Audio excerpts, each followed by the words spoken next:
Hey everyone, welcome back to Corporate Decoder, the place where we dive into the nitty-gritty of corporate finance. And if you think shipping companies are all about smooth sailing, you might be in for a bumpy ride with this one. Alright, so Globus Maritime Limited is reporting its results for the 6 months ended the 30th of June 2025. And let S just say it is a mixed bag, especially when you look at how much they've grown and how that growth is impacting their bottom line. Let S jump straight into the numbers because that is where the real story is for the first 6 months of 2025. Globus reported a total comprehensive loss of $3.35 million. That is a big change from the same period last year when they actually had a comprehensive income of almost $3 million. So what happened? They went from making money to losing money, and that is a significant swing. Now, a big reason for this change is right here. In voyage revenues, they brought in $18.2 million in the first 6 months of 2025 compared to $17 million in 2024. So revenue is up by about 7%. That sounds good, right? Well, it is good, but it is not enough to cover the increased costs. And the costs absolutely went up. Vessel operating expenses jumped from $6.4 million to $9.3 million. That is a massive increase of almost $3 million. And a big piece of this increase is simply because they have more ships, 9.4 vessels on average, in the first half of 2025 compared to just 6.9 vessels in the same period last year. So yes, they are bigger, but they are also more expensive to run. Compounding the problem, the daily time charter equivalent rate, which is basically how much money they make per SHIP. Per Dalton Y dropped significantly. It went from over $13,000 a day in 2024 to just about $10,000 a day in 2025. That is a 22% drop thanks to what they call unfavorable market conditions in the bulk shipping sector. So they have more ships, but each ship is earning less. Then there is depreciation, which is the cost of their assets like ships spreading out over time. Depreciation more than doubled from $2.6 million to nearly $5 million. This is also directly because they have more vessels on their books. Now, this brings us to adjusted EBITDA, a measure they use to show how their business is performing excluding certain expenses in the first half of 2025. It was $5.2 million, down from nearly $6 million in the same period of 2024. So even after adjusting for some costs, the underlying profitability performance took a hit. Let's look at the company S Financial Health on its balance sheet. As of the 30th of June 2025, their total assets were $309 million, down from $321 million. At the end of 2024, a big reason for this decrease is in their vessel's net A key asset for any shipping company. The net value of their vessels dropped from $249 million to $237 million. This reflects the sale of one vessel, MV River Globe, and likely some depreciation on the remaining fleet as well. On the other side of the balance sheet, equity, which represents the owner S stake in the company, also decreased slightly from $176 million at the end of last year to $173 million. This decline is mainly driven by the net loss they incurred during the first half of 2025, absorbing some of that equity. Now let's talk about debt, which is always a big factor in shipping their total debt and financial liabilities. As of the 30th of June 2025, stood at $112 million.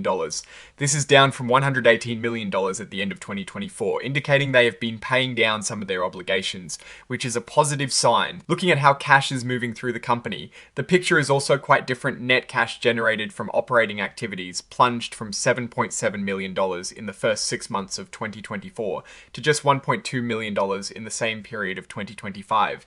This really highlights how those increased expenses and lower per SHIP earnings are impacting their cash flow from core business operations. On the investing side, things improved dramatically. They generated $9.3 million from investing activities in the first half of 2025, compared to using $29.2 million in the same period of 2024. The big change here comes from selling the MV River Globe, which brought in some cash. Financing activities also saw a big shift. They used $8.9 million in the first half of 2025 compared to generating $18 million in the same period of 2024. This change is largely due to fewer new borrowings and more repayment of debt and interest payments, which makes sense as their debt levels have changed. Specifically looking into financing the repayment of long-term debt, and financial liabilities went up while proceeds from loans went from $25.8 million in 2024 to $0 in 2025. This suggests they are relying less on borrowing and more on paying down what they owe, which is generally a sign of financial discipline. Now, there is an interesting section here about transactions with related parties. It looks like the company president and CEO Athanasios Faidakis is involved in some significant deals. For example, they acquired 2 more dry bulk vessels from an entity controlled by the chairman of the board. And related to the CEO, these were described as Kamsarmax scrubber outfitted dry B. bulk vessels, and the company paid substantial amounts for them.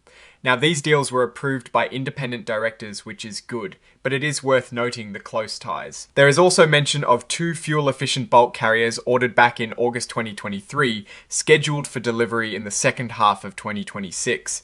These are big commitments costing about $75.5 million, meaning they are investing heavily in expanding their fleet for the future. When we look at the fair value of their financial instruments, particularly their long term borrowings and financial liabilities, the carrying amount, which is their book value, is pretty close to their fair value. This suggests their debt is being valued realistically in the market.